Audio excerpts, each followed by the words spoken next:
under none of the accredited ghostly circumstances, and environed by none of the conventional ghostly surroundings, did I first make acquaintance with the house which is the subject of this Christmas piece. I saw it in the daylight with the sun upon it. There was no wind, no rain, no lightning, no thunder, no awful or unwanted circumstance of any kind to heighten its effect. More than that, I had come to it direct from a railway station.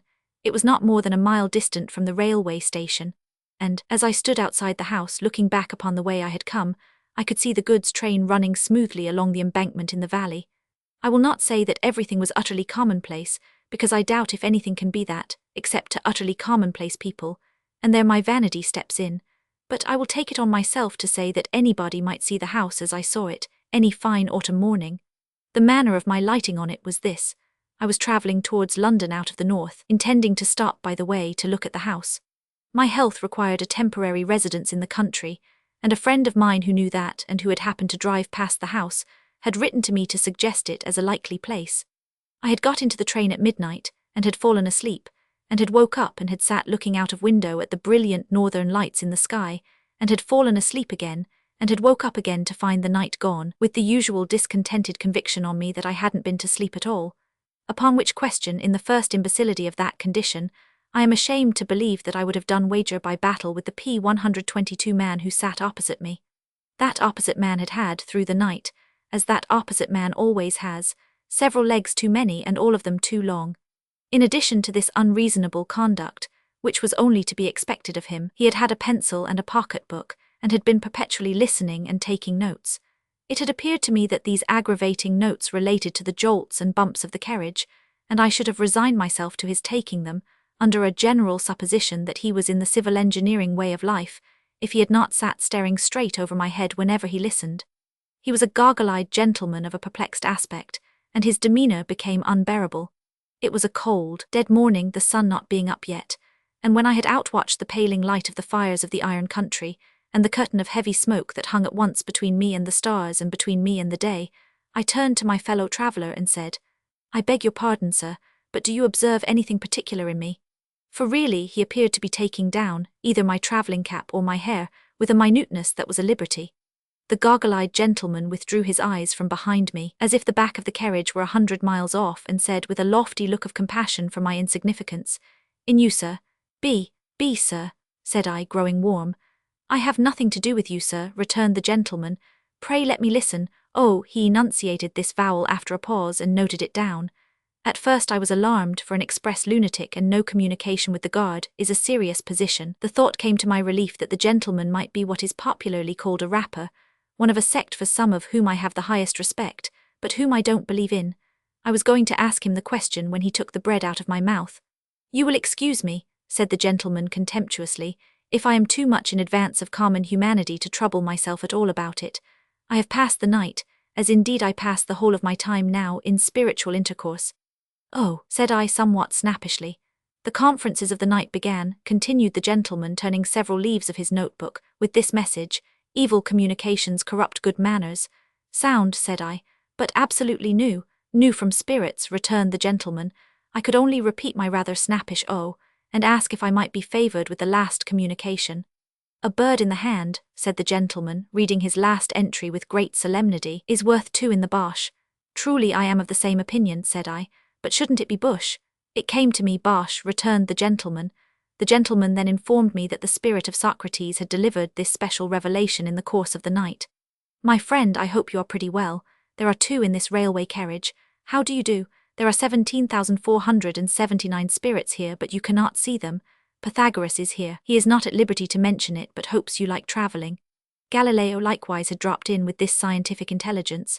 "I am glad to see you, amico. Come star. Water will freeze when it is cold enough. Addio." In the course of the night also the following phenomena had occurred. Bishop Butler had insisted on spelling his name, Bubbler, for which offence against orthography and good manners he had been dismissed as out of temper. John Milton, suspected of wilful mystification, had repudiated the authorship of Paradise Lost, and had introduced, as joint authors of that poem, two unknown gentlemen, respectively named Grungers and Scadgingtone. And Prince Arthur, nephew of King John of England, had described himself as tolerably comfortable in the seventh circle, where he was learning to paint on velvet. under the direction of Mrs. Trimmer and Mary Queen of Scots. If this should meet the eye of the gentleman who favoured me with these disclosures, I trust he will excuse my confessing that the sight of the rising sun, and the contemplation of the magnificent order of the vast universe, made me impatient of them. In a word, I was so impatient of them, that I was mightily glad to get out at the next station, and to exchange these clouds and vapours for the free air of heaven. By that time it was a beautiful morning, as I walked away among such leaves as had already fallen from the golden, brown, and russet trees, and as I looked around me on the wonders of creation, and thought of the steady, unchanging, and harmonious laws by which they are sustained, the gentleman's spiritual intercourse seemed to me as poor a piece of journey work as ever this world saw. In which heathen state of mind, I came within view of the house, and stopped to examine it attentively. It was a solitary house, standing in a sadly neglected garden, a pretty even square of some 2 acres. It was a house of about the time of George II, as stiff, as cold, as formal, and in as bad taste as could possibly be desired by the most loyal admirer of the whole quartet of Georges. It was uninhabited, but had within a year or 2 been cheaply repaired to render it habitable. I say cheaply, because the work had been done in a surface manner, and was already decaying as to the paint and plaster, though the colours were fresh. A lopsided board drooped over the garden wall, announcing that it was to let on very reasonable terms, well P 124 furnished. It was much too closely and heavily shadowed by trees, and in particular there were 6 tall poplars before the front windows, which were excessively melancholy, and the site of which had been extremely ill chosen.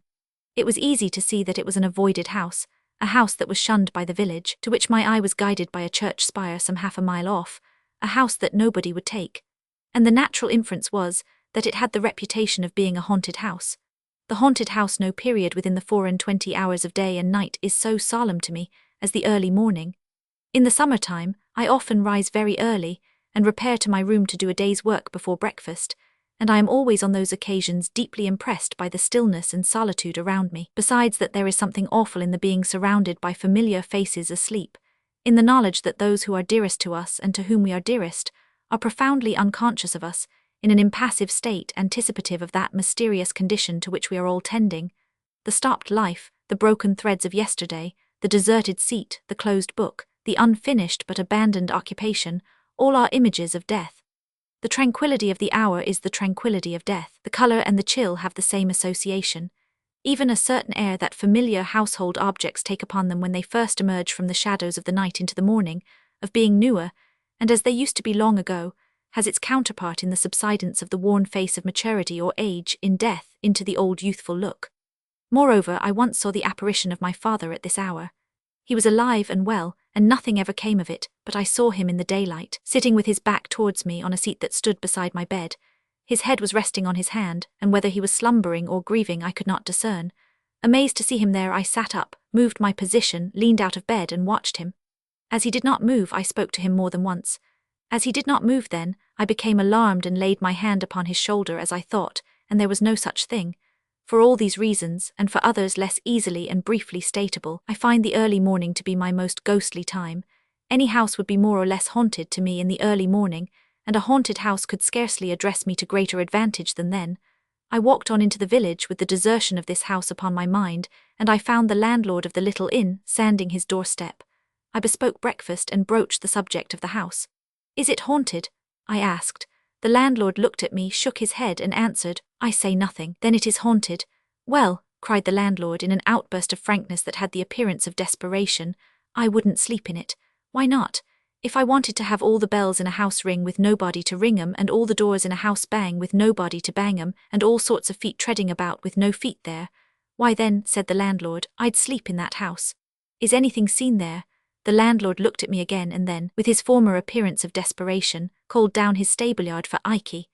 The call produced a high-shouldered young fellow with a round red face, a short crop of sandy hair, a very broad humorous mouth, a turned-up nose, and a great-sleeved waistcoat of purple bars with mother-of-pearl buttons that seemed to be growing upon him, and to be in a fair way, if it were not pruned, of covering his head and overening his boots. "This gentleman wants to know," said the landlord, "if anything's seen at the Poplars." "Hooded woman with a howl," said Ikey in a state of great freshness. "Do you mean a cry?" "I mean a bird, sir." "A hooded woman with an owl, dear me, did you ever see her?" "I seen the howl, never the woman, not so plain as the howl, but they always keeps together." "Has anybody ever seen the woman as plainly as the owl?" "Lord bless you, sir, lots." Who, Lord bless you, sir, lots. The general dealer opposite, for instance, who is opening his shop. Perkins, bless you, Perkins wouldn't go in either place. No, observed the young man with considerable feeling. He ain't overwise, Aunt Perkins, but he ain't such a fool as that. Here the landlord murmured his confidence in Perkins, knowing better. Who is or who was the hooded woman with the owl, do you know? Well, said Ike, holding up his cap with one hand while he scratched his head with the other, they say in general that she was murdered, and the howl he ooted the while. This very concise summary of the facts was all I could learn, except that a young man as hearty and likely a young man as ever I see, had been took with fits and held down in 'em after seeing the hooded woman. Also that a personage dimly described as a hold chap, a P-126 sort of one-eyed tramp, answering to the name of Joby unless you challenged him as Greenwood, and then he said, why not? And even if so, mind your own business, had encountered the hooded woman, a matter of 5 or 6 times. But I was not materially assisted by these witnesses, inasmuch as the first was in California, and the last was, as Ike said, and he was confirmed by the landlord, anywheres. Now, although I regard with a hushed and solemn fear the mysteries between which and this state of existence is interposed the barrier of the great trial and change that fall on all the things that live, and although I have not the audacity to pretend that I know anything of them, I can no more reconcile the mere banging of doors, ringing of bells, creaking of boards, and such like insignificances, with the majestic beauty and pervading analogy of all the divine rules that I am permitted to understand, than I had been able a little while before to yoke the spiritual intercourse of my fellow traveller to the chariot of the rising sun. Moreover, I had lived in 2 haunted houses, both abroad. In one of these, an old Italian palace which bore the reputation of being very badly haunted indeed, and which had recently been twice abandoned on that account, I lived 8 months most tranquilly and pleasantly. Notwithstanding that the house had a score of mysterious bedrooms, which were never used, and possessed in one large room in which I sat reading, times out of number at all hours, and next to which I slept, a haunted chamber of the first pretensions, I gently hinted these considerations to the landlord. And as to this particular house having a bad name, I reasoned with him, why, how many things had bad names undeservedly, and how easy it was to give bad names, and did he not think that if he and I were persistently to whisper in the village that any weird-looking, old drunken tinker of the neighbourhood had sold himself to the devil, he would come in time to be suspected of that commercial venture? All this wise talk was perfectly ineffective with the landlord, I am bound to confess, and was as dead a failure as ever I made in my life. To cut this part of the story short, I was piqued about the haunted house, and was already half resolved to take it. So after breakfast I got the keys from Perkins' brother-in-law, a whip and harness maker, who keeps the post office, and is under submission to a most rigorous wife of the doubly seceding little Emmanuel persuasion, and went up to the house, attended by my landlord and by Ike. Within, I found it, as I had expected, transcendently dismal. The slowly changing shadows waved on it from the heavy trees were doleful in the last degree. The house was ill-placed, ill-built, ill-planned, and ill-fitted. It was damp, it was not free from dry rot, there was a flavour of rats in it, and it was the gloomy victim of that indescribable decay which settles on all the work of man's hands whenever it's not turned to man's account. The kitchens and offices P-127 were too large, and too remote from each other. Above stairs and below, waste tracts of passage intervened between patches of fertility represented by rooms, and there was a mouldy old well with a green growth upon it, hiding like a murderous trap, near the bottom of the back stairs under the double row of bells. One of these bells was labelled, on a black ground in faded white letters, Master B. This, they told me, was the bell that rang the most. Who was Master B? I asked. Is it known what he did while the owl hooted? Rang the bell, said Ike. I was rather struck by the prompt dexterity with which this young man pitched his fur cap at the bell and rang it himself. It was a loud, unpleasant bell, and made a very disagreeable sound. The other bells were inscribed according to the names of the rooms to which their wires were conducted, as picture room, double room, clock room, and the like. Following Master B's bell to its source, I found that young gentleman to have had but indifferent third-class accommodation in a triangular cabin under the cock loft, with a corner fireplace which Master B must have been exceedingly small if he were ever able to warm himself at, and a corner chimney-piece like a pyramidal staircase to the ceiling for Tom Thumb. The papering of one side of the room had dropped down bodily, with fragments of plaster adhering to it, and almost blocked up the door. It appeared that Master B, in his spiritual condition, always made a point of pulling the paper down. Neither the landlord nor Ike could suggest why he made such a fool of himself, except that the house had an immensely large rambling loft at top. I made no other discoveries. It was moderately well furnished but sparely. Some of the furniture, say a third, was as old as the house, the rest was of various periods within the last half-century. I was referred to a corn chandler in the marketplace of the county town to treat for the house. I went that day, and I took it for 6 months. It was just the middle of October when I moved in with my maiden sister. I venture to call her 38. She is so very handsome, sensible, and engaging. We took with us a deaf stableman, my bloodhound Turk, 2 women servants, and a young person called an odd girl. I have reason to record of the attendant last enumerated, who was one of the St. Lawrence's Union female orphans, that she was a fatal mistake and a disastrous engagement. The year was dying early, the leaves were falling fast, it was a raw cold day when we took possession, and the gloom of the house was most depressing. The cook, an amiable woman, but of a weak turn of intellect, burst into tears on beholding the kitchen, and requested that her silver watch might be delivered over to her sister, 2 Tuppintock's Gardens, Liggs's Walk, Clapham Rise, in the event of anything happening to her from the damp. Streaker, the housemaid, feigned P128 cheerfulness, but was the greater martyr. The odd girl, who had never been in the country, alone was pleased, and made arrangements for sowing an acorn in the garden outside the scullery window and rearing an oak. We went before dark through all the natural, as opposed to supernatural, miseries incidental to our state. Dispiriting reports ascended like the smoke from the basement in volumes, and descended from the upper rooms. There was no rolling pin, there was no salamander, which failed to surprise me, for I don't know what it is. There was nothing in the house, what there was broken, the last people must have lived like pigs. What could the meaning of the landlord be? Through these distresses the odd girl was cheerful and exemplary. But within 4 hours after dark we had got into a supernatural groove, and the odd girl had seen eyes and was in hysterics. My sister and I had agreed to keep the haunting strictly to ourselves, and my impression was and still is that I had not left Ike, when he helped to unload the cart, alone with the women, or any one of them, for 1 minute. Nevertheless, as I say, the odd girl had seen eyes. No other explanation could ever be drawn from her, before 9, and by 10 o'clock had had as much vinegar applied to her as would pickle a handsome salmon.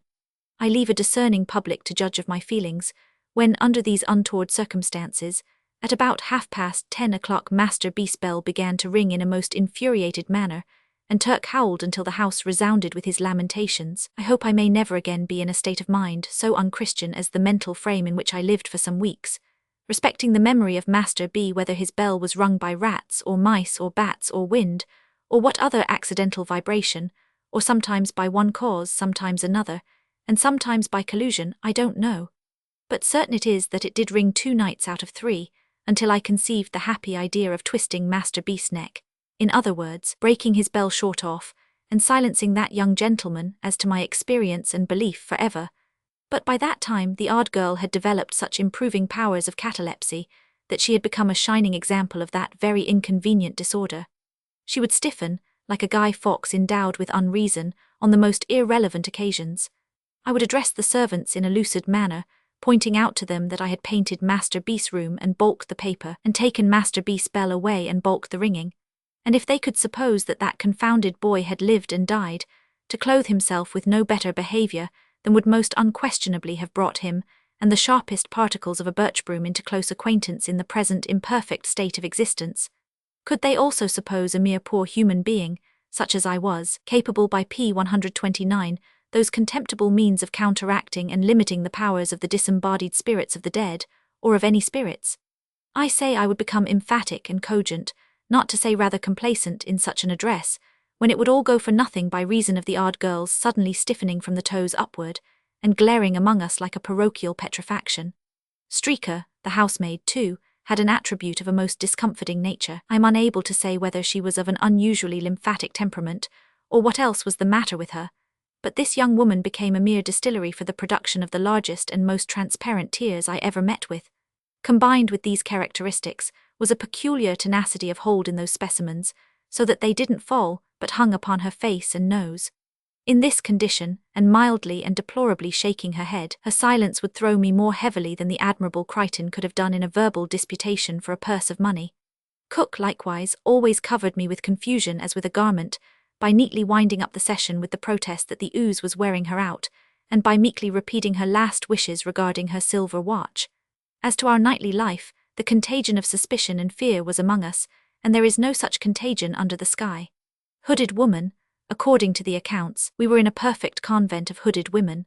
Noises, With that contagion downstairs, I myself have sat in the dismal parlour, listening, until I have heard so many and such strange noises, that they would have chilled my blood if I had not warmed it by dashing out to make discoveries. Try this in bed in the dead of the night. Try this at your own comfortable fireside in the life of the night. You can fill any house with noises if you will, until you have a noise for every nerve in your nervous system. I repeat, the contagion of suspicion and fear was among us, and there is no such contagion under the sky. The women, their noses in a chronic state of excoriation from smelling salts, were always primed and loaded for a swoon, and ready to go off with hair triggers. The two elder detached the odd girl on all expeditions that were considered doubly hazardous, and she always established the reputation of such adventures by coming back cataleptic.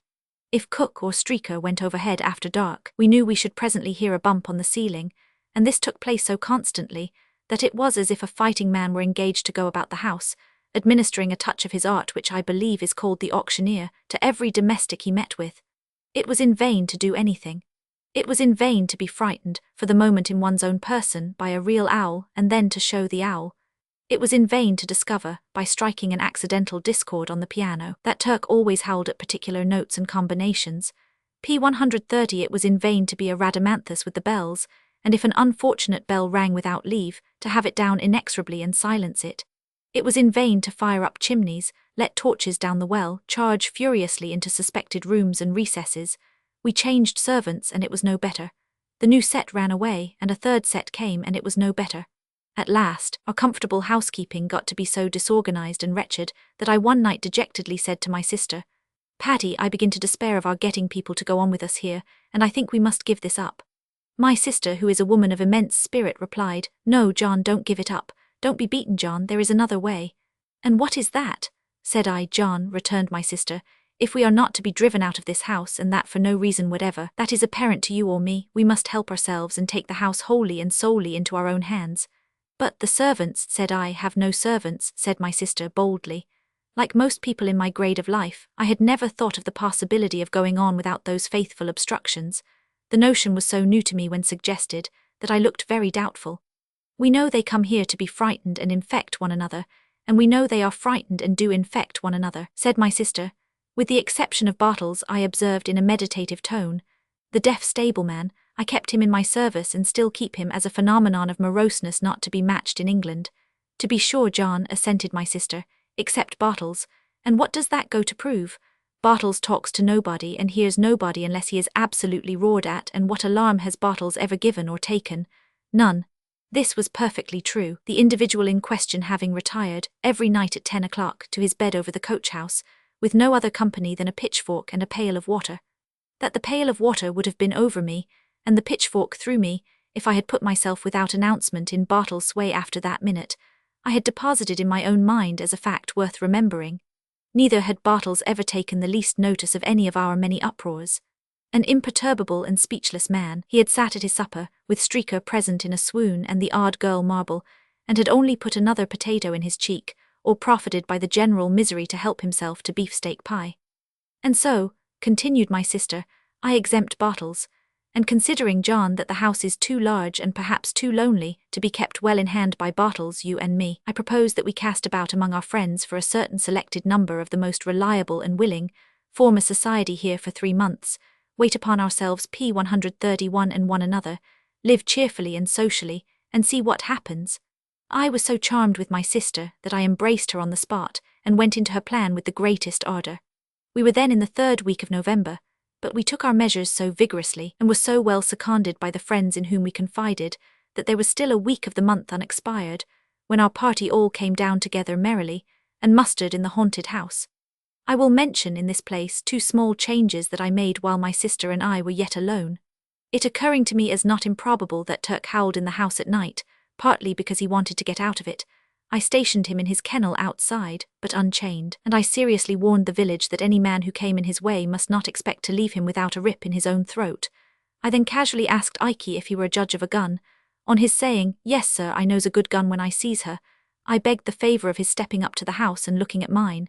"She's a true one, sir," said Ike, after inspecting a double-barrelled rifle that I bought in New York a few years ago. "No mistake about her, sir." "Ike," said I, "don't mention it, I have seen something in this house." "No, sir," he whispered, greedily opening his eyes. "'Ooded lady, sir, Don't be frightened, said I, it was a figure rather like you. Lord, sir. Ike, said I, shaking hands with him warmly, I may say affectionately, if there is any truth in these ghost stories, the greatest service I can do you is to fire at that figure, and I promise you by heaven and earth I will do it with this gun if I see it again. The young man thanked me and took his leave with some little precipitation, after declining a glass of liquor.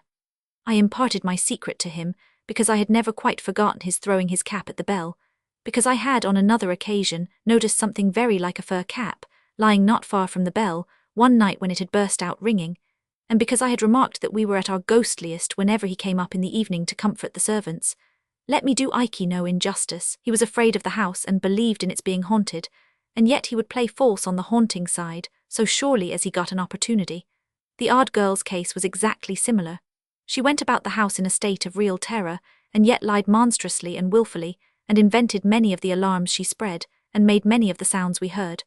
I had had my eye on the two, and I know it.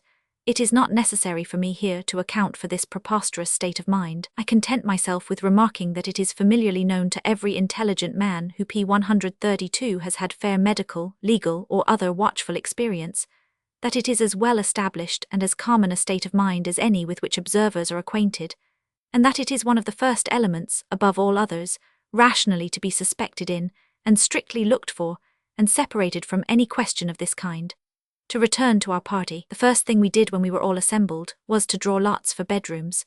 That done, and every bedroom, and indeed the whole house having been minutely examined by the whole body, we allotted the various household duties, as if we had been on a gypsy party, or a yachting party, or a hunting party, or were shipwrecked.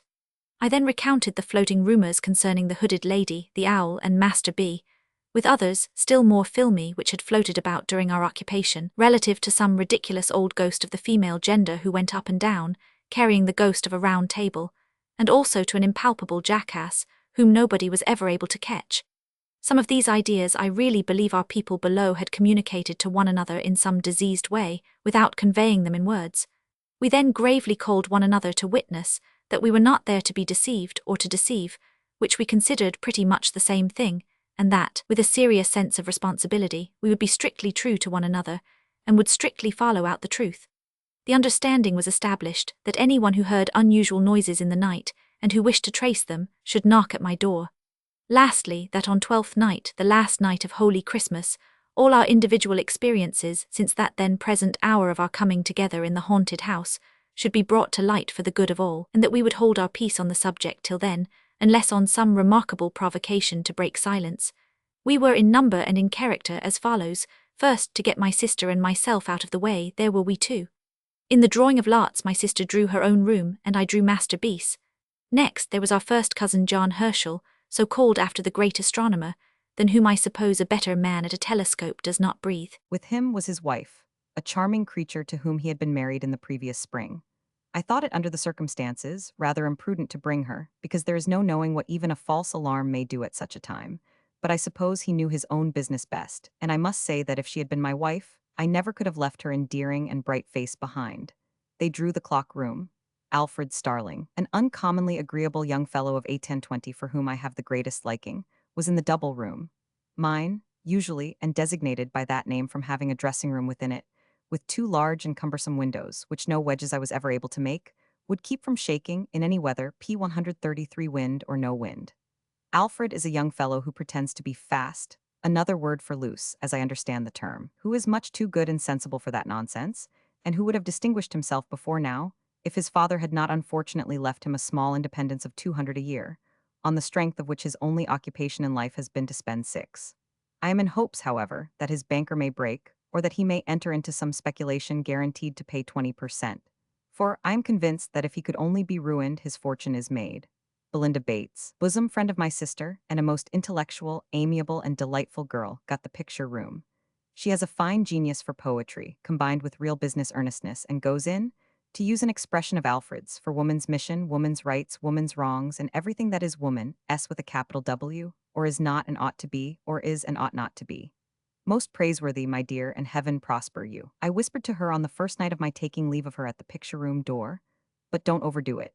And in respect of the great necessity there is, my darling, for more employments being within the reach of woman than our civilization has as yet assigned to her, don't fly at the unfortunate men, even those men who are at first sight in your way, as if they were the natural oppressors of your sex.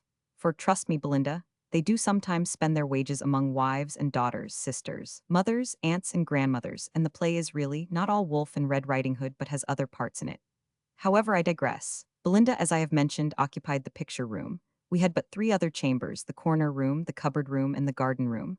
My old friend, Jack Governor, slung his hammock, as he called it, in the corner room. I have always regarded Jack as the finest looking sailor that ever sailed. He is gray now, but as handsome as he was a quarter of a century ago, nay, handsomer.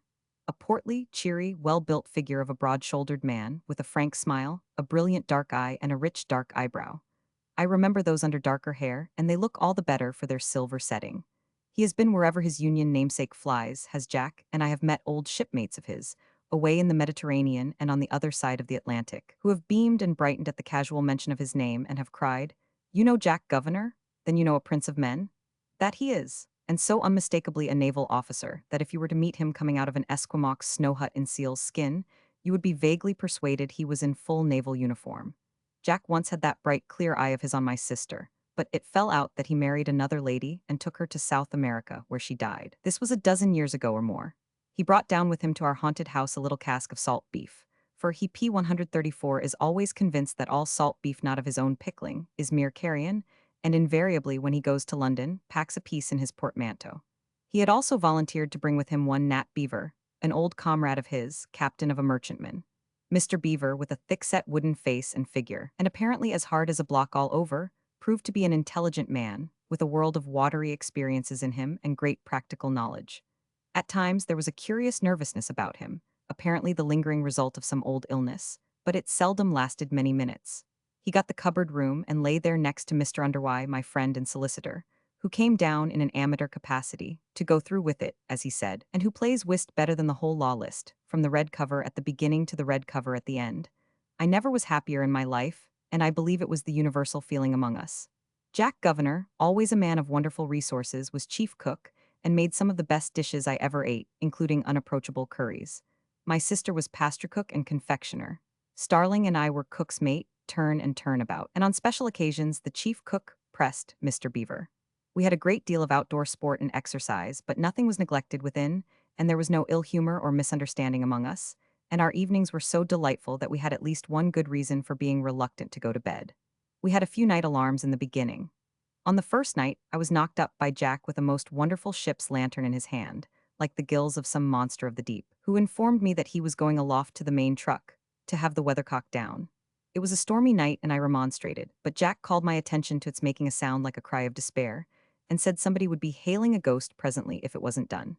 So up to the top of the house, where I could hardly stand for the wind, we went, accompanied by Mr. Beaver, and there Jack, lantern and all, with Mr. Beaver after him, swarmed up to the top of a cupola, some 2 dozen feet above the chimneys, and stood upon nothing particular, coolly knocking the weathercock off, until they both got into such good spirits with the wind and the height that I thought they would never come down. Another night they turned out again and had a chimney cowl off. Another night they cut a sobbing and gulping water pipe away. Another night they found out something else. On several occasions, they both, in the coolest manner, simultaneously dropped out of their respective bedroom windows, hand over hand by their counterpanes, to overhaul something mysterious in the garden. The engagement among us was faithfully kept, and nobody revealed anything. All we knew was, if anyone's room were haunted, no one looked the worse for it. P135 THE Ghost in Master BS room. When I established myself in the triangular garret which had gained so distinguished a reputation, my thoughts naturally turned to Master B. My speculations about him were uneasy and manifold. Whether his Christian name was Benjamin, bisexual, from his having been born in leap year, Bartholomew, or Bill. Whether the initial letter belonged to his family name, and that was Baxter, Black, Brown, Barker, Buggins, Baker, or Bird. Whether he was a foundling and had been baptized B. Whether he was a lion-hearted boy, and B was short for Britain or for Bull. Whether he could possibly have been kith and kin to an illustrious lady who brightened my own childhood, and had come of the blood of the brilliant Mother Bunch. With these profitless meditations I tormented myself much. I also carried the mysterious letter into the appearance and pursuits of the deceased, wondering whether he dressed in blue, wore boots, he couldn't have been bald, was a boy of brains, liked books, was good at bowling, had any skill as a boxer, even in his buoyant boyhood bathed from a bathing machine at Bognor, Bangor, Bournemouth, Brighton, or Broadstairs, like a bounding billiard ball. So from the first I was haunted by the letter B. It was not long before I remarked that I never by any hazard had a dream of Master B, or of anything belonging to him. But the instant I awoke from sleep, at whatever hour of the night, my thoughts took him up and roamed away, trying to attach his initial letter to something that would fit it and keep it quiet. For 6 nights I had been worried thus in Master Beast's room, when I began to perceive that things were going wrong. The first appearance that presented itself was early in the morning when it was but just daylight and no more. I was standing shaving at my glass when I suddenly discovered, to my consternation and amazement, that I was shaving, not myself, I am 50, but a boy. Apparently Master B. I trembled and looked over my shoulder, nothing there. I looked again in the glass, distinctly saw the features and expression of a boy, who was shaving, not to get rid of a beard, but to get one. Extremely troubled in my mind, I took a few turns in the room and went back to the looking-glass, resolved to steady my hand and complete the operation in which I had been disturbed. Opening my eyes, which I had shut while recovering my firmness, I now met in the glass, looking straight at me, the eyes of a young man of 4 or 5 and 20. Terrified by this new ghost, I closed my eyes and made a strong effort to recover myself. Opening them again, I saw, shaving his cheek in the glass, my father, who has long been dead. Nay, I even saw my grandfather too, whom I never did see in my life. P-136. Although naturally much affected by these remarkable visitations, I determined to keep my secret until the time agreed upon for the present general disclosure.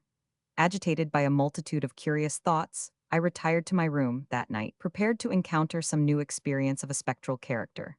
Nor was my preparation needless, for, waking from an uneasy sleep at exactly 2 o'clock in the morning, what were my feelings to find that I was sharing my bed with the skeleton of Master B? I sprang up, and the skeleton sprang up also. I then heard a plaintive voice saying, "Where am I? What has become of me?" And, looking hard in that direction, perceived the ghost of Master B. The young spectre was dressed in an obsolete fashion, or rather, was not so much dressed as put into a case of inferior pepper and salt cloth, made horrible by means of shining buttons. I observed that these buttons went, in a double row, over each shoulder of the young ghost, and appeared to descend his back. He wore a frill round his neck. His right hand, which I distinctly noticed to be inky, was laid upon his stomach. Connecting this action with some feeble pimples on his countenance, and his general air of nausea, I concluded this ghost to be the ghost of a boy who had habitually taken a great deal too much medicine. "Where am I?" said the little spectre, in a pathetic voice. "And why was I born in the calomel days, and why did I have all that calomel given me?" I replied, with sincere earnestness, that upon my soul I couldn't tell him. "Where is my little sister?" said the ghost, "and where my angelic little wife? And where is the boy I went to school with?" I entreated the phantom to be comforted, and above all things to take heart respecting the loss of the boy he went to school with. I represented to him that probably that boy never did, within human experience, come out well, when discovered. I urged that I myself had, in later life, turned up several boys whom I went to school with, and none of them had at all answered. I expressed my humble belief that that boy never did answer. I represented that he was a mythic character, a delusion, and a snare. I recounted how, the last time I found him at a dinner party behind a wall of white cravat, with an inconclusive opinion on every possible subject, and a power of silent boredom absolutely titanic. I related how, on the strength of our having been together at old Doylan's he had asked himself to breakfast with me, a social offense of the largest magnitude. How, fanning my weak embers of belief in Doylan's boys, I had let him in, and how he had proved to be a fearful wanderer about the earth, pursuing the race of Adam with inexplicable notions concerning the currency, and with a proposition that the Bank of England should, on pain of being abolished, instantly strike off and circulate God knows how many thousand millions of 10 and 6-penny notes. P-137. The ghost heard me in silence and with a fixed stare. "Barber," it apostrophized me when I had finished. "Barber," I repeated, for I am not of that profession. "Condemned," said the ghost, "to shave a constant change of customers. Now me, now a young man, now thyself as thou art, now thy father, now thy grandfather. Condemned, too, to lie down with a skeleton every night and to rise with it every morning." I shuddered on hearing this dismal announcement.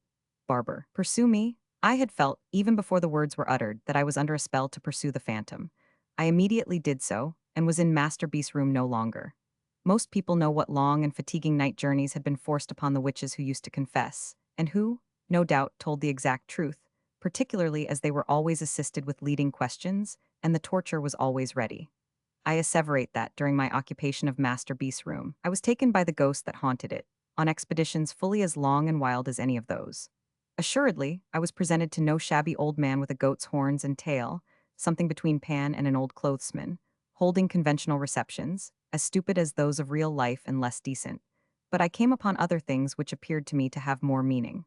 Confident that I speak the truth and shall be believed, I declare without hesitation that I followed the ghost, in the first instance on a broomstick, and afterwards on a rocking horse. The very smell of the animal's paint, especially when I brought it out by making him warm, I am ready to swear to.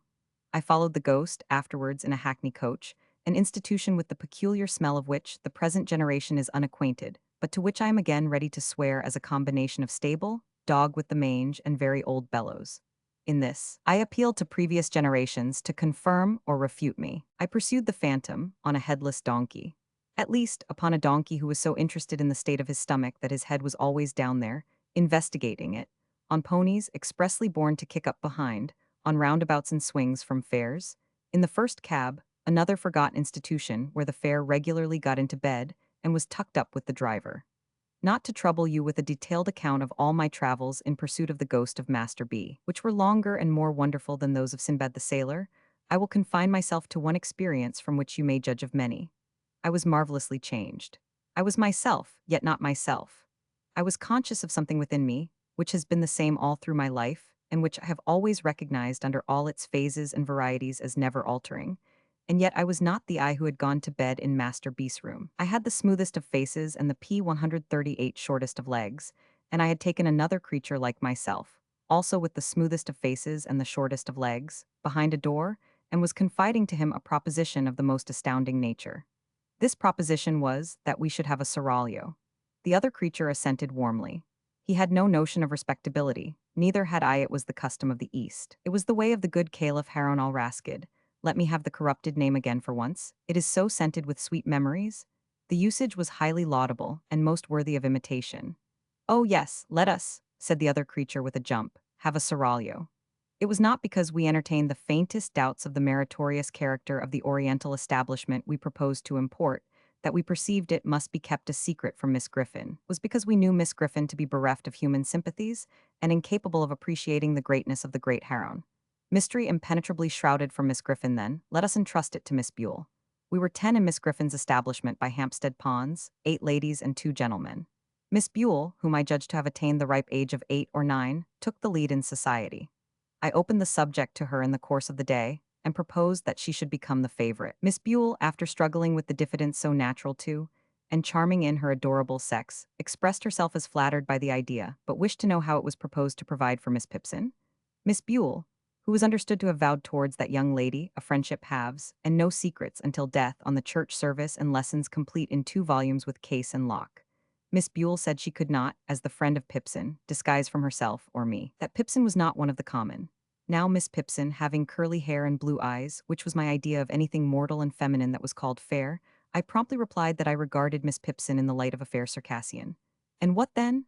Miss Buell pensively asked. I replied that she must be inveigled by a merchant, brought to me veiled and purchased as a slave. Shall I not be jealous? Miss Buell inquired, casting down her eyes.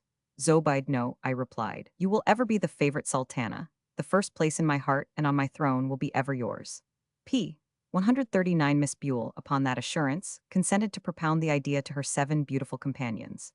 It occurring to me in the course of the same day that we knew we could trust a grinning and good-natured soul called Tabby, who was the serving drudge of the house, and had no more figure than one of the beds, and upon whose face there was always more or less blacklead. I slipped into Miss Buell's hand after supper a little note to that effect, dwelling on the blacklead as being in a manner deposited by the finger of Providence, pointing Tabby out for Mesrer, the celebrated chief of the blacks of the harem.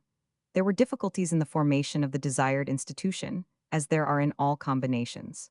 The other creature showed himself of a low character, and, when defeated in aspiring to the throne, pretended to have conscientious scruples about prostrating himself before the caliph, wouldn't call him commander of the faithful, spoke of him slightingly and inconsistently as a mere chap. Said he, the other creature, wouldn't play, and was otherwise coarse and offensive.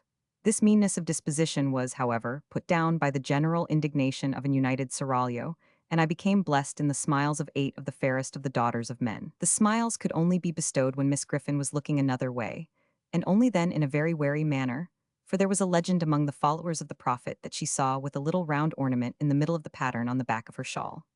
But every day after dinner, for an hour, we were all together, and then the favorite and the rest of the royal harem competed who should most beguile the leisure of the serene Harun reposing from the cares of state, which were generally, as in most affairs of state, of an arithmetical character, the commander of the faithful being a fearful boggler at a sum. On these occasions, the devoted Mesrer, chief of the blacks of the harem, was always in attendance, Miss Griffin usually ringing for that officer, at the same time with great vehemence, but never acquitted himself in a manner worthy of his historical reputation. In the first place, his bringing a broom into the divan of the caliph, even when Haroun wore on his shoulders the red robe of anger, Miss Pipson's police, though it might be got over for the moment, was never to be quite satisfactorily accounted for. In the second place, his breaking out into grinning exclamations of "Lork, you pretties," was neither Eastern nor respectful. In the third place, when specially instructed to say Bismillah, he always said Hallelujah. This officer, unlike his class, was too good-humored altogether, kept his mouth open far too wide, expressed approbation to an incongruous extent, and even once, it was on the occasion of the purchase of the fair Circassian for 500,000 purses of gold, and cheap, too, embraced the slave, the favorite, and the caliph all round. Parenthetically, let me say God bless Mesrer, and may there have been sons and daughters on that tender bosom, softening many a hard day since.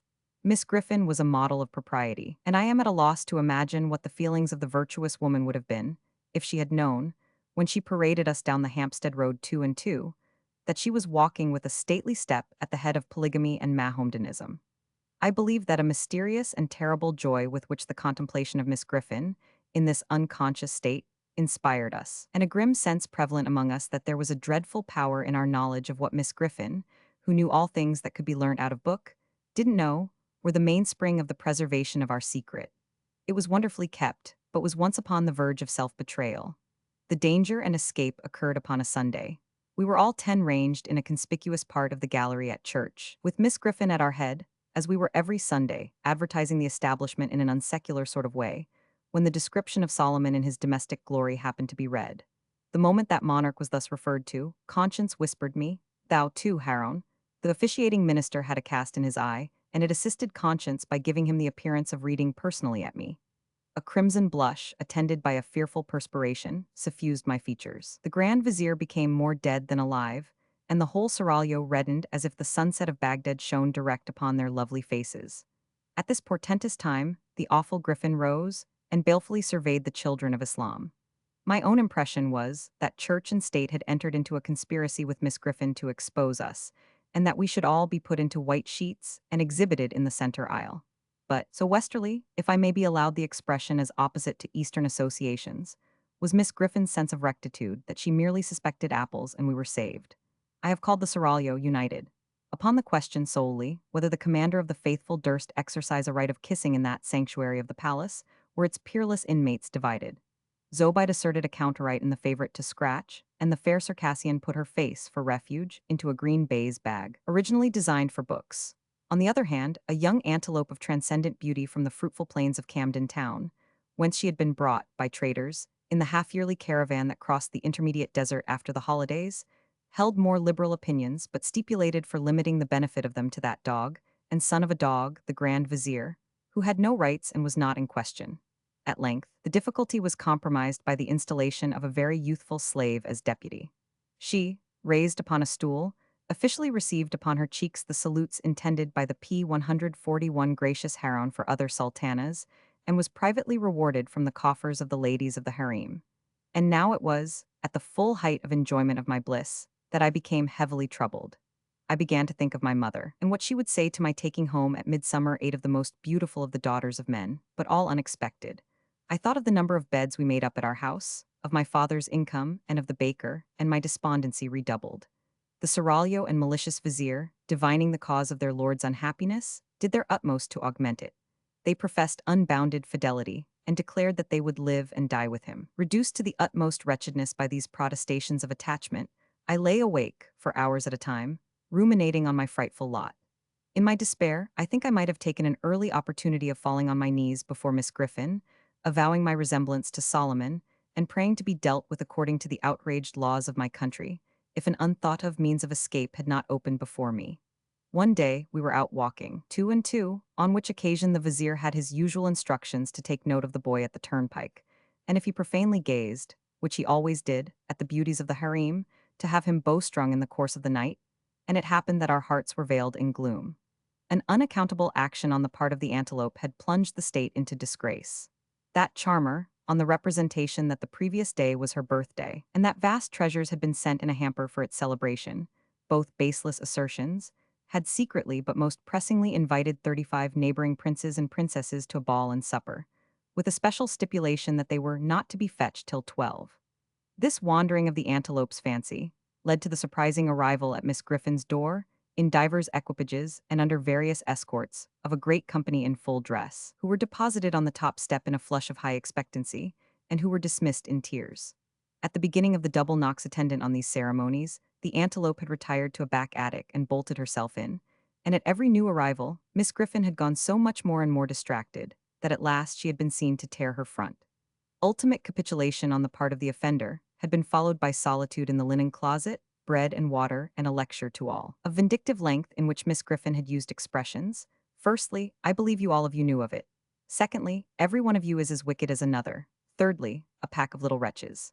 Under these circumstances, we were walking drearily along, and I especially, with my Mussulman responsibilities heavy on me, was in a very low state of mind, when a strange man accosted Miss Griffin, and after walking on at her side for a little while and talking with her, looked at me. Supposing him to be a minion of the law, and that P-142 my hour was come, I instantly ran away, with the general purpose of making for Egypt.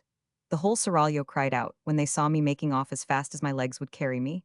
I had an impression that the first turning on the left and round by the public house would be the shortest way to the pyramids. Miss Griffin screamed after me, the faithless vizier ran after me, and the boy at the turnpike dodged me into a corner, like a sheep, and cut me off. Nobody scolded me when I was taken and brought back. Miss Griffin only said, with a stunning gentleness, this was very curious. Why had I run away when the gentleman looked at me? If I had had any breath to answer with, I dare say I should have made no answer. Having no breath, I certainly made none. Miss Griffin and the strange man took me between them and walked me back to the palace in a sort of state, but not at all, as I couldn't help feeling, with astonishment in culprit state. When we got there, we went into a room by ourselves, and Miss Griffin called into her assistants, Messer, chief of the dusky guards of the harem. Messer, on being whispered to, began to shed tears. "Bless you, my precious," said that officer, turning to me. "Your pa-s took bitter bad." I asked, with a fluttered heart, "Is he very ill?" "Lord temper the wind to you, my lamb," said the good Messer, kneeling down, "that I might have a comforting shoulder for my head to rest on. Your pa's dead." Harun al-Rashid took to flight at the words. The seraglio vanished. From that moment I never again saw one of the 8 of the fairest of the daughters of men. I was taken home, and there was debt at home as well as death, and we had a sale there. My own little bed was so superciliously looked upon by a power unknown to me, hazily called the trade, that a brass coal scuttle, a roasting jack, and a bird cage were obliged to be put into it to make a lot of it, and then it went for a song. So I heard mentioned, and I wondered what song, and thought what a dismal song it must have been to sing. Then I was sent to a great, cold, bare school of big boys, where everything to eat and wear was thick and clumpy without being enough, where everybody, large and small, was cruel, where the boys knew all about the sale before I got there and asked me what I had fetched and who had bought me and hooted at me. Going, gone. I never whispered in that wretched place that I had been Haron or had had a seraglio, for I knew that if I mentioned my reverses I should be so worried that I should have to drown myself in the muddy pond near the playground, which looked like the beer. Ah me, no other ghost has haunted the boys' room, my friends, since I have occupied it, than the ghost of my own childhood, the ghost of my own innocence, the ghost of my own airy belief. P-143, many a time have I pursued the phantom. Never with this man's stride of mine to come up with it, never with these man's hands of mine to touch it, never more to this man's heart of mine to hold it in its purity. And here you see me working out, as cheerfully and thankfully as I may, my doom of shaving in the glass a constant change of customers, and of lying down and rising up with the skeleton allotted to me for my mortal companion. P. 303 The, trial for murder. I have always noticed a prevalent want of courage, even among persons of superior intelligence and culture, as to imparting their own psychological experiences when those have been of a strange sort. Almost all men are afraid that what they could relate in such wise would find no parallel or response in a listener's internal life, and might be suspected or laughed at. A truthful traveler, who should have seen some extraordinary creature in the likeness of a sea serpent, would have no fear of mentioning it. But the same traveler, having had some singular presentiment, impulse, vagary of thought, vision, so-called, dream, or other remarkable mental impression, would hesitate considerably before he would own to it. To this reticence I attribute much of the obscurity in which such subjects are involved. We do not habitually communicate our experiences of these subjective things as we do our experiences of objective creation. The consequence is that the general stock of experience in this regard appears exceptional, and really is so, in respect of being miserably imperfect. In what I am going to relate, I have no intention of setting up, opposing, or supporting any theory whatever. I know the history of the bookseller of Berlin. I have studied the case of the wife of a late astronomer royal, as related by Sir David Brewster, and I have followed the minutest details of a much more remarkable case of spectral illusion occurring within my private circle of friends.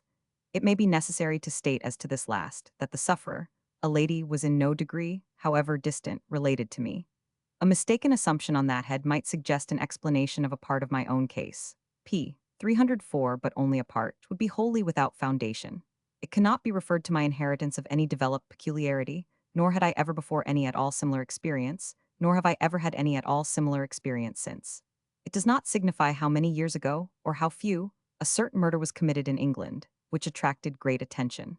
We hear more than enough of murderers as they rise in succession to their atrocious eminence, and I would bury the memory of this particular brute, if I could, as his body was buried in Newgate Jail.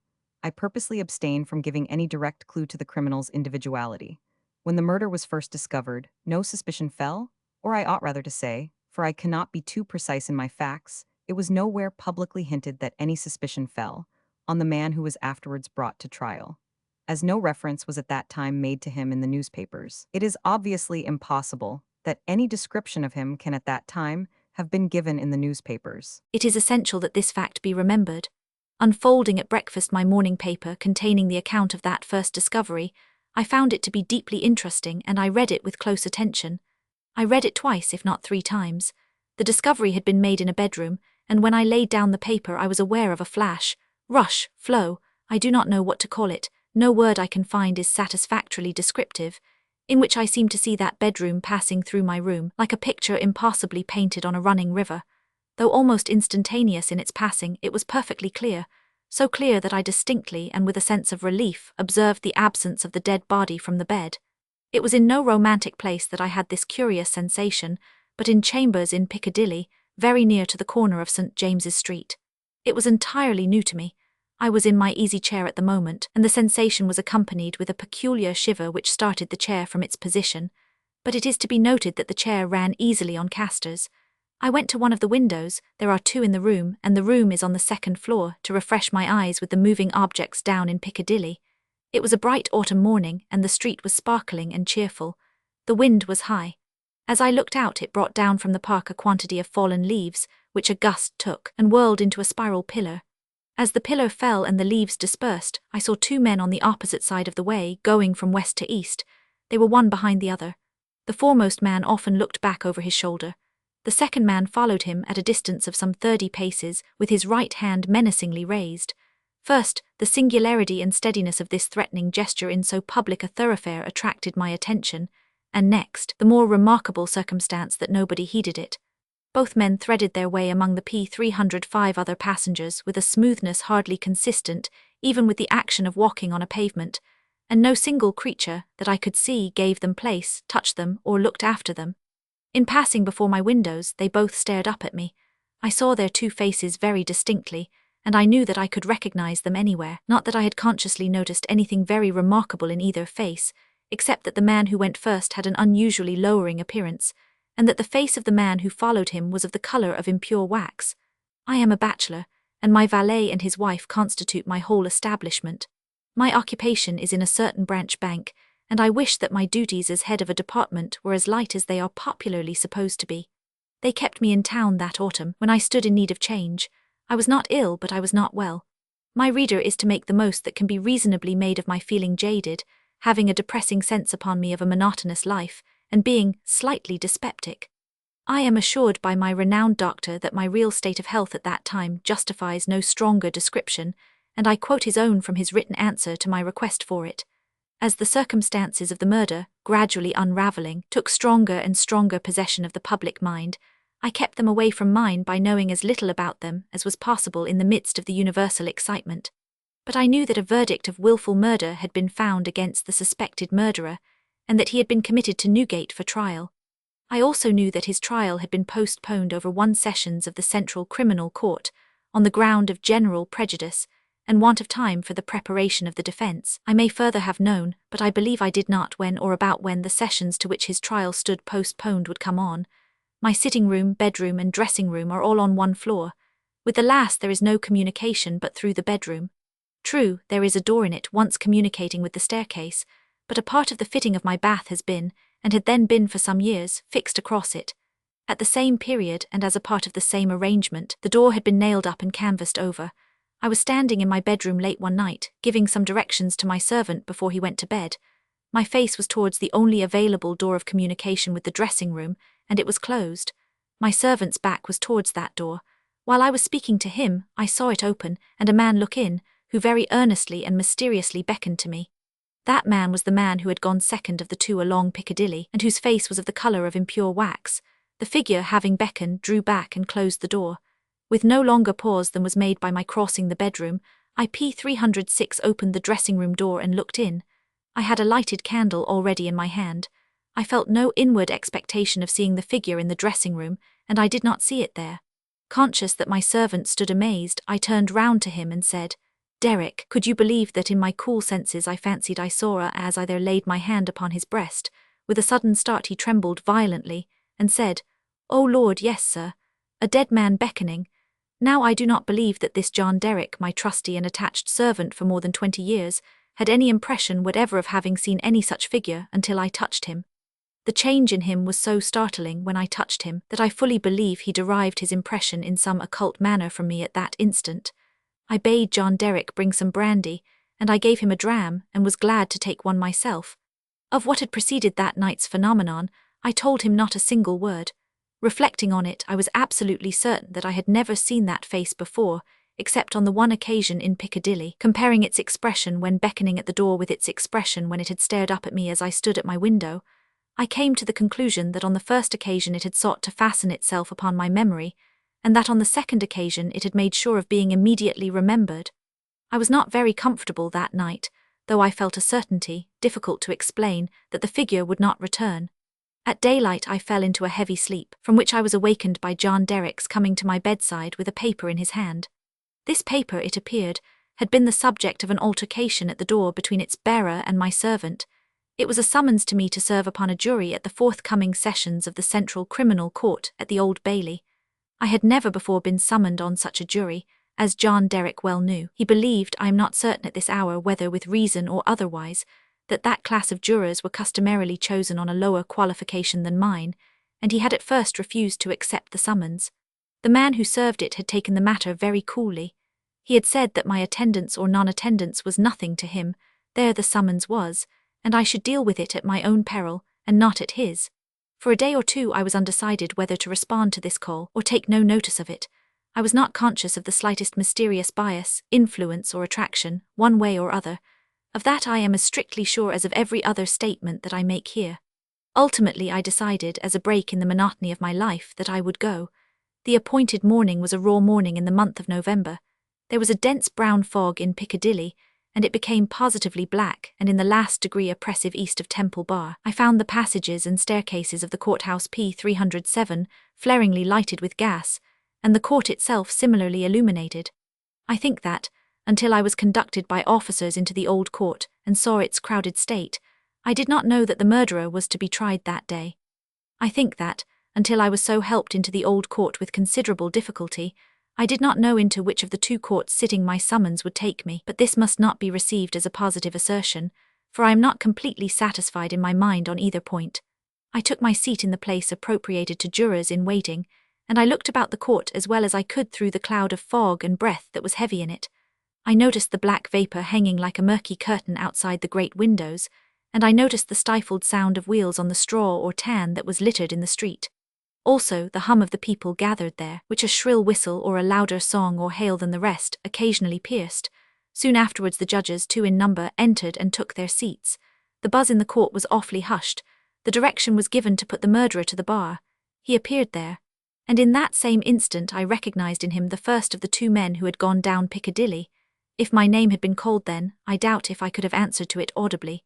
But it was called about 6th or 8th in the panel, and I was by that time able to say, "Here, now observe."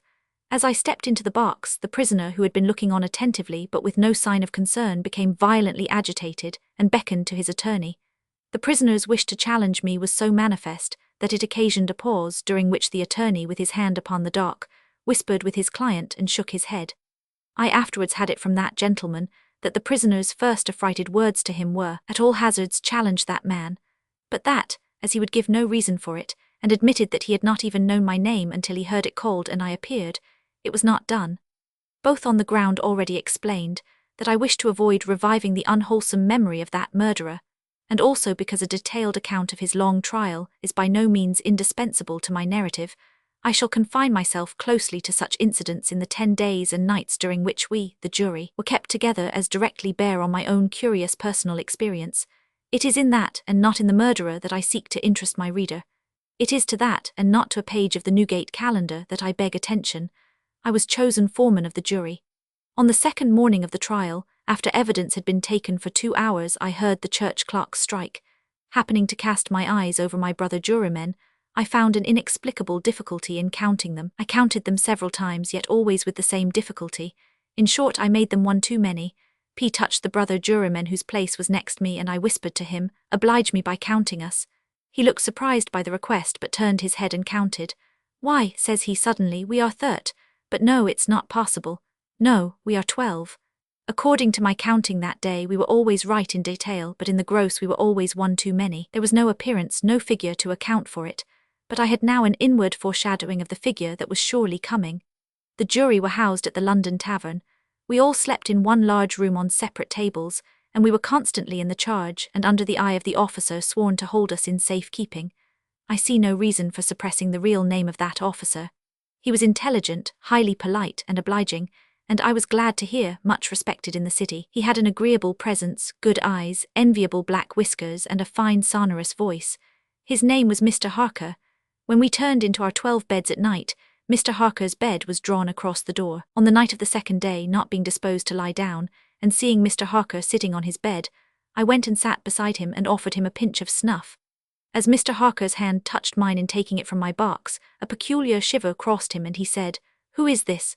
Following Mr. Harker's eyes and looking along the room, I saw again the figure I expected, the second of the 2 men who had gone down Piccadilly. I rose and advanced a few steps, then stopped, and looked round at Mr. Harker. He was quite unconcerned, laughed, and said in a pleasant way, "I thought for a moment we had a 13th juryman without a bed, but I see it is the moonlight." Making no revelation to Mr. Harker, but inviting him to take a walk with me to the end of the room, I watched what the figure did. It stood for a few moments by the bedside of each of my 11 brother jurymen, close to the pillow. It always went to the right-hand side of the bed, and always passed out crossing the foot of the next bed. It seemed from the action of the head merely to look down pensively at each recumbent figure. It took no notice of me, or of my bed, which was that nearest to Mr. Harker's. It seemed to go out where the moonlight came in, through a high window as by an aerial flight of stairs. Next morning at breakfast, it appeared that everybody present had dreamed of the murdered man last night, except myself and Mr. Harker. I now felt as convinced that the second man who had gone down Piccadilly was the murdered man, so to speak, as if it had been borne into my comprehension by his immediate testimony. But even this took place, and in a manner for which I was not at all prepared. On the 5th day of the trial, when the case for the prosecution was P 309 drawing to a close, a miniature of the murdered man, missing from his bedroom upon the discovery of the deed, and afterwards found in a hiding place where the murderer had been seen digging, was put in evidence. Having been identified by the witness under examination, it was handed up to the bench, and thence handed down to be inspected by the jury. As an officer in a black gown was making his way with it across to me, the figure of the second man who had gone down Piccadilly impetuously started from the crowd, caught the miniature from the officer, and gave it to me with his own hands, at the same time saying, in a low and hollow tone, before I saw the miniature which was in a locket, "I was younger then, and my face was not then drained of blood." It also came between me and the brother juryman to whom I would have given the miniature, and between him and the brother juryman to whom he would have given it, and so passed it on through the whole of our number, and back into my possession. Not one of them, however, detected this. At table, and generally when we were shut up together in Mr. Harker's custody, we had from the first naturally discussed the day's proceedings a good deal.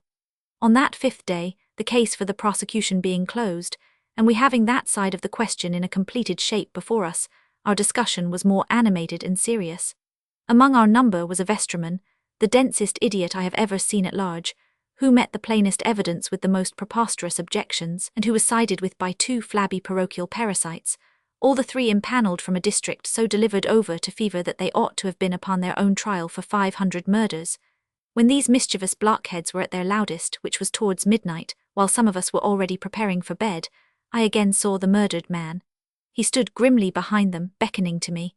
On my going towards them, and striking into the conversation, he immediately retired. This was the beginning of a separate series of appearances, confined to that long room in which we were confined.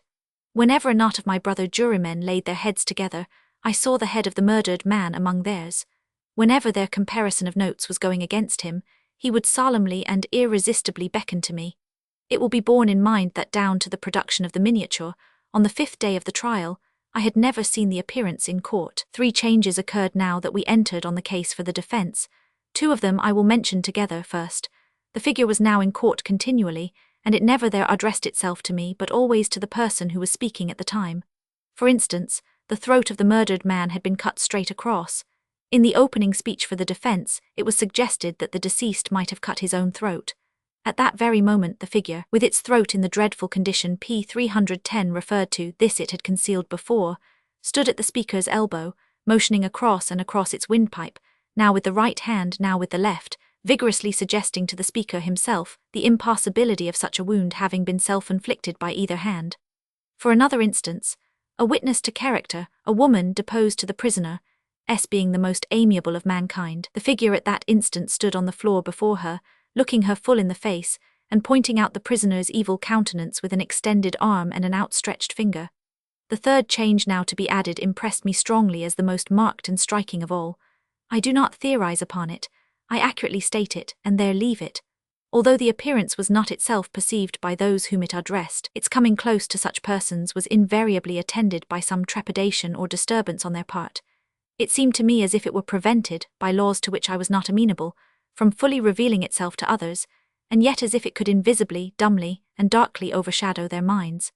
When the leading counsel for the defense suggested that hypothesis of suicide, and the figure stood at the learned gentleman's elbow, frightfully sawing at its severed throat, it is undeniable that the counsel faltered in his speech, lost for a few seconds the thread of his ingenious discourse, wiped his forehead with his handkerchief, and turned extremely pale. When the witness to character was confronted by the appearance, her eyes most certainly did follow the direction of its pointed finger, and rest in great hesitation and trouble upon the prisoner's face. 2 additional illustrations will suffice. On the 8th day of the trial, after the pause which was every day made early in the afternoon for a few minutes' rest and refreshment, I came back into court with the rest of the jury some little time before the return of the judges. Standing up in the box and looking about me, I thought the figure was not there, until chancing to raise my eyes to the gallery, I saw it bending forward, and leaning over a very decent woman, as if to assure itself whether the judges had resumed their seats or not. Immediately afterwards that woman screamed, fainted, and was carried out. So with the venerable, sagacious, and patient judge who conducted the trial. When the case was over and he settled himself and his papers to sum up, the murdered man, entering by the judge's door, advanced to his lordship's desk, and looked eagerly over his shoulder at the pages of his notes which he was turning. A change came over his lordship's face, his hand stopped. The peculiar shiver that I knew so well passed over him. He faltered, "Excuse me, gentlemen, for a few moments. I am somewhat oppressed by the vitiated air," and did not recover until he had drunk a glass of water. Through all the monotony of 6 of those interminable 10 days, the same judges and others on the bench, the same murderer in the dock, the same lawyers at the table, the same tones of question and P 311 answer rising to the roof of the court, the same scratching of the judge's pen, the same ushers going in and out, the same lights kindled at the same hour when there had been any natural light of day, the same foggy curtain outside the great windows when it was foggy, the same rain pattering and dripping when it was rainy, the same footmarks of turnkeys and prisoner day after day on the same sawdust, the same keys locking and unlocking the same heavy doors. Through all the wearisome monotony, which made me feel as if I had been foreman of the jury for a vast period of time, and Piccadilly had flourished coevally with Babylon, the murdered man never lost one trace of his distinctness in my eyes, nor was he at any moment less distinct than anybody else. I must not omit as a matter of fact that I never once saw the appearance which I call by the name of the murdered man look at the murderer. Again and again I wondered, why does he not? But he never did, nor did he look at me after the production of the miniature until the last closing minutes of the trial arrived. We retired to consider, at 7 minutes before 10 at night. The idiotic vestryman and his 2 parochial parasites gave us so much trouble that we twice returned into court to beg to have certain extracts from the judge's notes reread. 9 of us had not the smallest doubt about those passages, Neither, I believe, had anyone in the court. The dunder-headed triumvirate, having no idea but obstruction, disputed them for that very reason. At length we prevailed, and finally the jury returned into court at 10 minutes past 12. The murdered man at that time stood directly opposite the jury box on the other side of the court. As I took my place, his eyes rested on me with great attention. He seemed satisfied and slowly shook a great grey veil which he carried on his arm for the first time over his head and whole form. As I gave in our verdict, guilty, the veil collapsed, all was gone, and his place was empty. The murderer, being asked by the judge, according to usage, whether he had anything to say before sentence of death should be passed upon him, indistinctly muttered something which was described in the leading newspapers of the following day as a few rambling, incoherent and half-audible words, in which he was understood to complain that he had not had a fair trial, because the foreman of the jury was prepossessed against him. The remarkable declaration that he really made was this: "My lord, I knew I was a doomed man when the foreman of my jury came into the box. My lord, I knew he would never let me off because before I was taken he somehow got to my bedside in the night, woke me and put a rope round my neck. P. 312 The signalman. Halloa, below there." When he heard a voice thus calling to him, he was standing at the door of his box with a flag in his hand, furled round its short pole. One would have thought, considering the nature of the ground, that he could not have doubted from what quarter the voice came, but instead of looking up to where I stood on the top of the steep cutting nearly over his head, he turned himself about and looked down the line. There was something remarkable in his manner of doing so, though I could not have said for my life what. But I know it was remarkable enough to attract my notice, even though his figure was foreshortened and shadowed, down in the deep trench, and mine was high above him, so steeped in the glow of an angry sunset, that I had shaded my eyes with my hand before I saw him at all. Halloa, below. From looking down the line he turned himself about again, and raising his eyes saw my figure high above him. "Is there any path by which I can come down and speak to you?" He looked up at me without replying, and I looked down at him without pressing him too soon with a repetition of my idle question. Just then there came a vague vibration in the earth and air, quickly changing into a violent pulsation, and an oncoming rush that caused me to start back, as though it had forced to draw me down. When such vapour as rose to my height from this rapid train had passed me, and was skimming away over the landscape, I looked down again, and saw him refurling the flag he had shown while the train went by. I repeated my inquiry. After a pause, during which he seemed to regard me with fixed attention, he motioned with his rolled-up flag towards a point on my level, some 200 or 300 yards distant. I called down to him, "All right," and made for that point. There, by dint of looking closely about me, I found a rough zigzag descending path notched out which I followed. The cutting was extremely deep and unusually precipitate.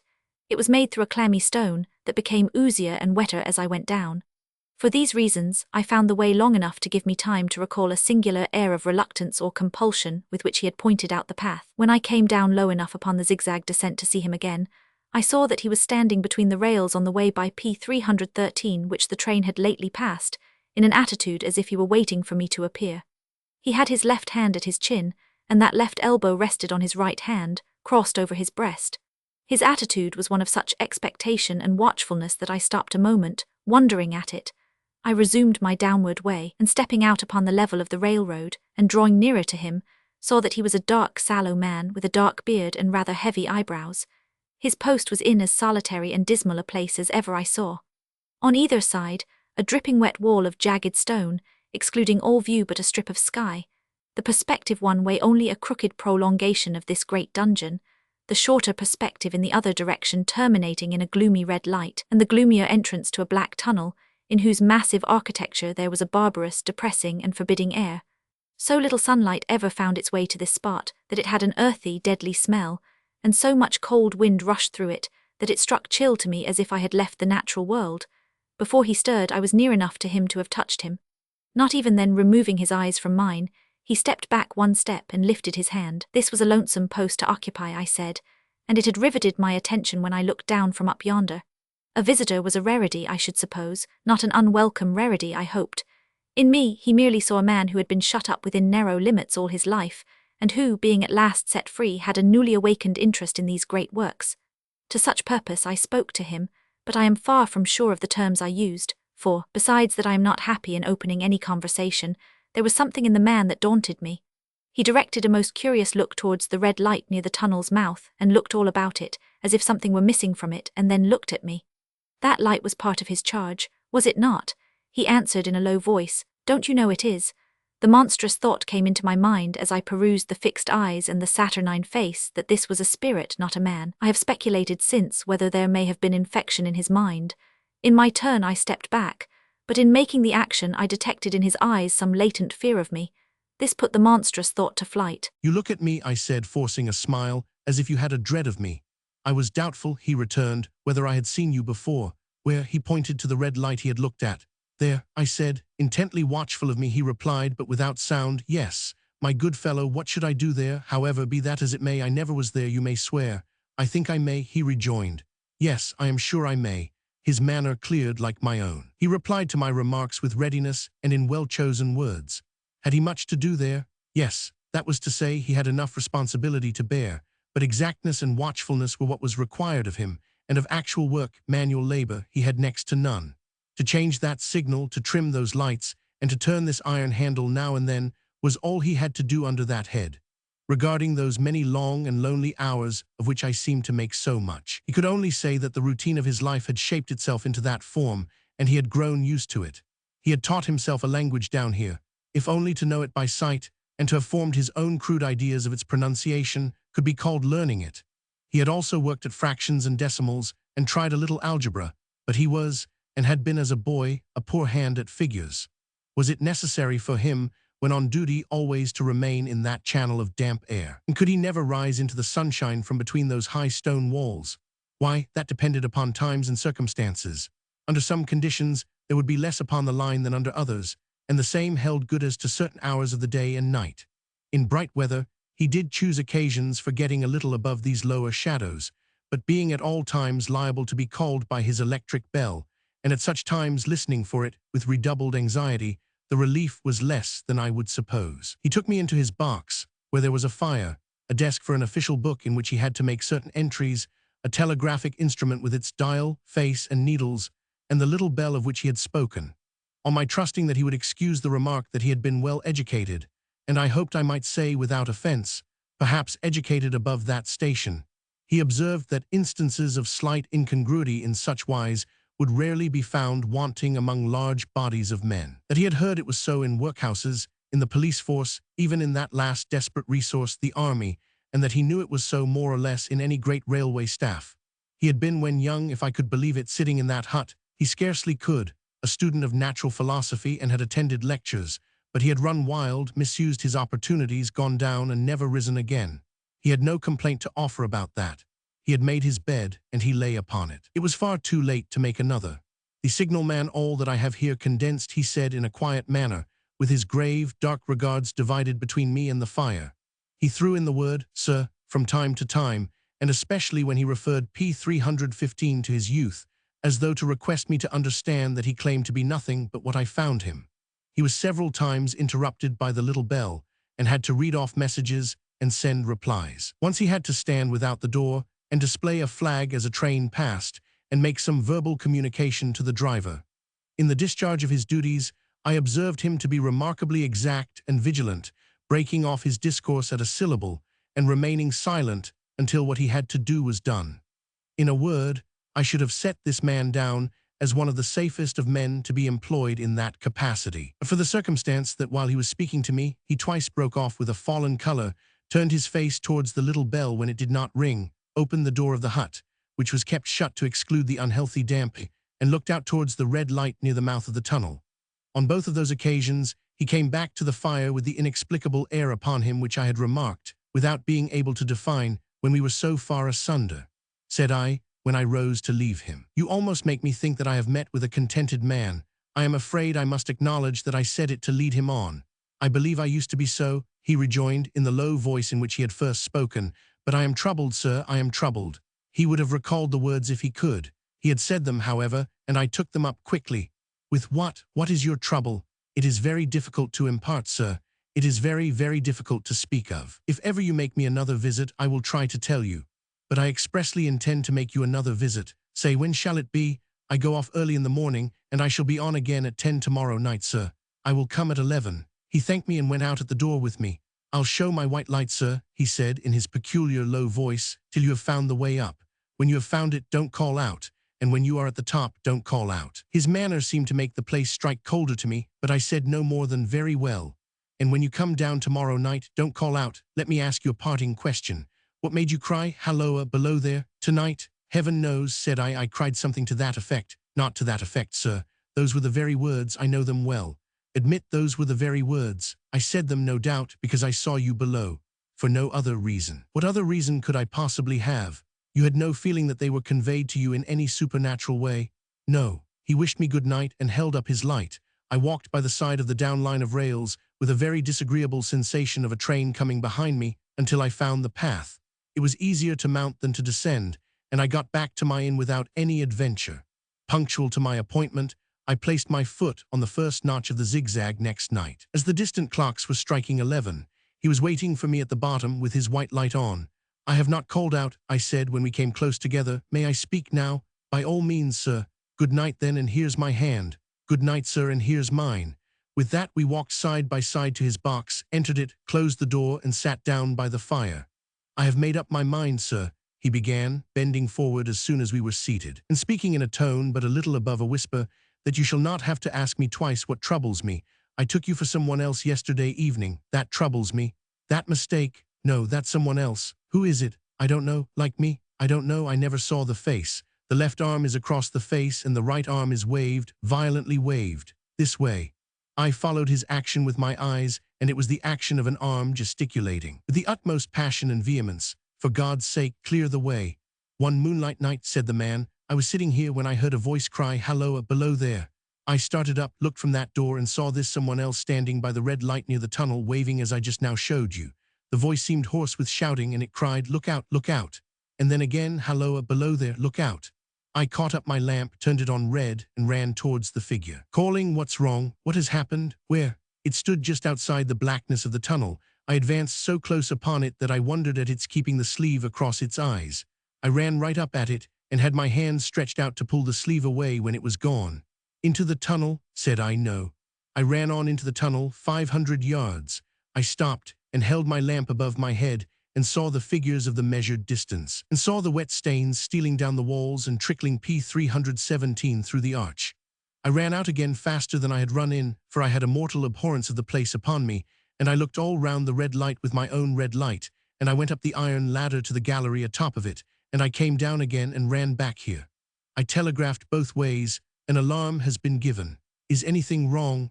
The answer came back, both ways, all well. Resisting the slow touch of a frozen finger tracing out my spine, I showed him how that this figure must be a deception of his sense of sight, and how that figures, originating in disease of the delicate nerves that minister to the functions of the eye, were known to have often troubled patients, some of whom had become conscious of the nature of their affliction, and had even proved it by experiments upon themselves.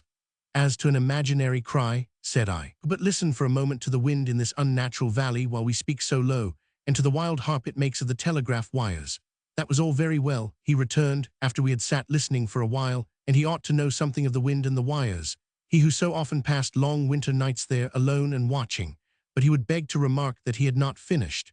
I asked his pardon, and he slowly added these words, touching my arm, within 6 hours after the appearance. A memorable accident on this line happened, and within 10 hours the dead and wounded were brought along through the tunnel over the spot where the figure had stood.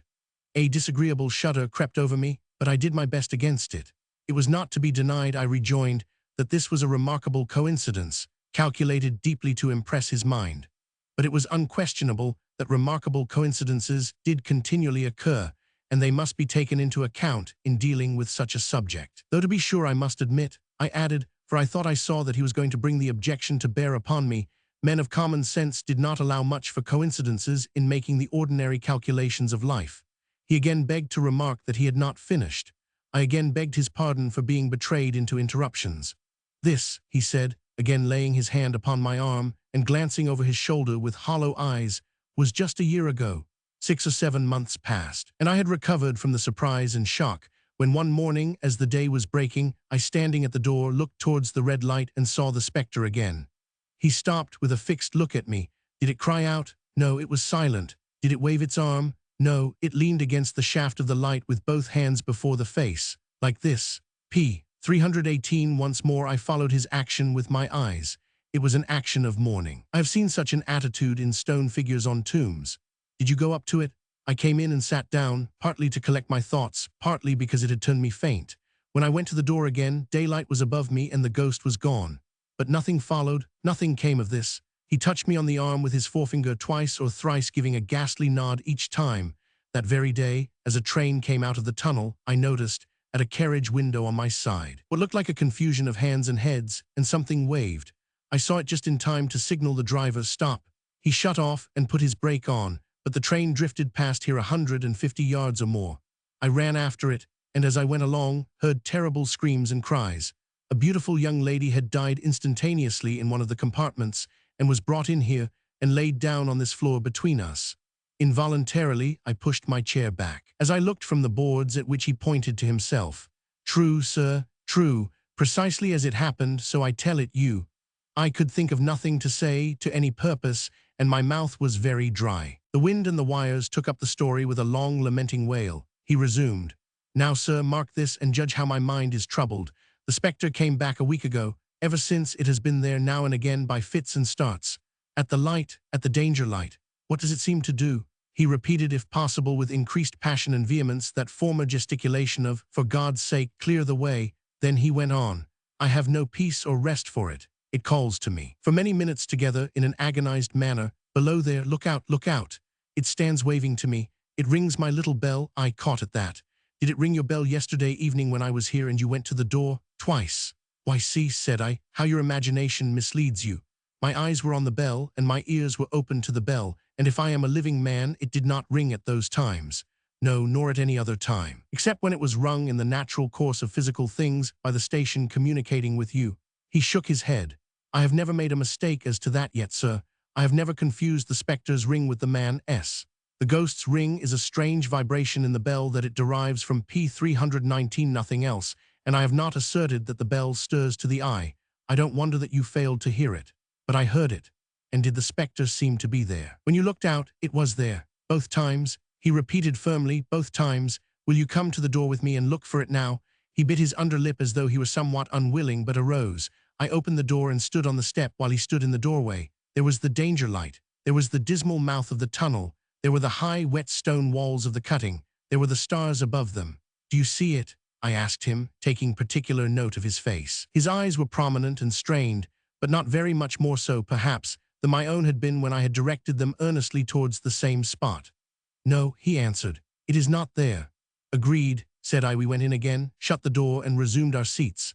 I was thinking how best to improve this advantage, if it might be called one, when he took up the conversation in such a matter-of-course way, so assuming that there could be no serious question of fact between us. I felt myself placed in the weakest of positions. By this time you will fully understand, sir, he said, that what troubles me so dreadfully is the question, what does the spectre mean?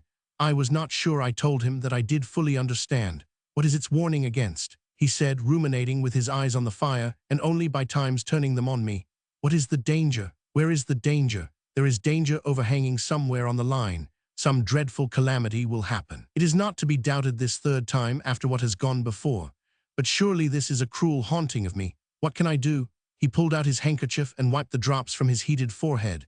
If I telegraph danger on either side of me or on both, I can give no reason for it, he went on, wiping the palms of his hands. I should get into trouble and do no good. They would think I was mad. This is the way it would work. Message, danger, take care. Answer, what danger? Where message, don't know. But for God's sake, take care. They would displace me. What else could they do? His pain of mind was most pitiable to see. It was the mental torture of a conscientious man, oppressed beyond endurance by an unintelligible responsibility involving life. When it first stood under the danger light, he went on, putting his dark hair back from his head, and drawing his hands outward P320 across and across his temples in an extremity of feverish distress. Why not tell me where that accident was to happen? If it must happen, why not tell me how it could be averted, if it could have been averted? When on its second coming it hid its face, why not tell me instead, she is going to die? Let them keep her at home. If it came, on those two occasions, only to show me that its warnings were true. And so to prepare me for the third, why not warn me plainly now? And I, Lord help me, a mere poor signalman on this solitary station. Why not go to somebody with credit to be believed and power to act? When I saw him in this state, I saw that for the poor man's sake, as well as for the public safety, what I had to do for the time was to compose his mind. Therefore, setting aside all question of reality or unreality between us. I represented to him that whoever thoroughly discharged his duty must do well, and that at least it was his comfort that he understood his duty, though he did not understand these confounding appearances. In this effort, I succeeded far better than in the attempt to reason him out of his conviction. He became calm. The occupations incidental to his post, as the night advanced, began to make larger demands on his attention, and I left him at 2 in the morning. I had offered to stay through the night, but he would not hear of it. That I more than once looked back at the red light as I ascended the pathway, that I did not like the red light, and that I should have slept but poorly if my bed had been under it, I see no reason to conceal. Nor did I like the 2 sequences of the accident and the dead girl. I see no reason to conceal that either. But what ran most in my thoughts was the consideration how ought I to act, having become the recipient of this disclosure. I had proved the man to be intelligent, vigilant, painstaking, and exact, but how long might he remain so in his state of mind? Though in a subordinate position, still he held a most important trust, and would I, for instance, like to stake my own life on the chances of his continuing to execute it with precision, unable to overcome a feeling that there would be something treacherous in my communicating what he had told me to his superiors in the company. Without first being plain with himself and proposing a middle course to him, I ultimately resolved to offer to accompany him, otherwise keeping his secret for the present, to the wisest medical practitioner we could hear of in those parts, and to take his opinion. A change in his time of duty would come round next night. He had apprised me, and he would be off an hour or 2 after sunrise, and on again soon after sunset. I had appointed to return accordingly. Next evening was a lovely evening, and I walked out early to enjoy it. The sun was not yet quite down when I traversed the field path near the top of the deep cutting. I would extend my walk for an P 321 hour, I said to myself, half an hour on and half an hour back, and it would then be time to go to my signalman's box. Before pursuing my stroll, I stepped to the brink and mechanically looked down from the point from which I had first seen him. I cannot describe the thrill that seized upon me when, close at the mouth of the tunnel, I saw the appearance of a man, with his left sleeve across his eyes, passionately waving his right arm. The nameless horror that oppressed me passed in a moment, for in a moment I saw that this appearance of a man was a man indeed, and that there was a little group of other men, standing at a short distance, to whom he seemed to be rehearsing the gesture he made. The danger light was not yet lighted. Against its shaft, a little low hut, entirely new to me, made of some wooden supports and tarpaulin. It looked no bigger than a bed. With an irresistible sense that something was wrong, with a flashing self-reproachful fear that fatal mischief had come of my leaving the man there and causing no one to be sent to overlook or correct what he did, I descended the notched path with all the speed I could make. "What is the matter?" I asked the men. "Signalman killed this morning, sir. Not the man belonging to that box." "Yes, sir. Not the man I know." "You will recognize him, sir, if you knew him," said the man who spoke for the others, solemnly uncovering his own head and raising an end of the tarpaulin, "for his face is quite composed." "Oh, how did this happen? How did this happen?" I asked, turning from one to another as the hut closed in again. "He was cut down by an engine, sir. No man in England knew his work better. But somehow he was not clear of the outer rail. It was just at broad day. He had struck the light, and had the lamp in his hand. As the engine came out of the tunnel, his back was towards her, and she cut him down. That man drove her and was showing how it happened. Show the gentleman, Tom." The man, who wore a rough dark dress, stepped back to his former place at the mouth of the tunnel. "Coming round the curve in the tunnel, sir," he said. "I saw him at the end, like as if I saw him down a perspective glass. There was no time to check speed, and I knew him to be very careful. As he didn't seem to take heed of the whistle, I shut it off when we were running down upon him and called to him as loud as I could call. 'What did you say?' I said. 'Below there, look out, for God's sake, clear the way.' I started. Ah, it was a dreadful time, sir. I never left off calling to him. He put this arm before my eyes not to see, and I waved this arm to the last, but it was no use." Without prolonging the narrative to dwell on any one of its curious circumstances more than on any other, I may, in closing it, point out the coincidence that the warning of the engine driver included not only the words which the unfortunate signalman had repeated to me as haunting him, but also the words which I myself, not he, had attached, and that only in my own mind, to the gesticulation he had imitated.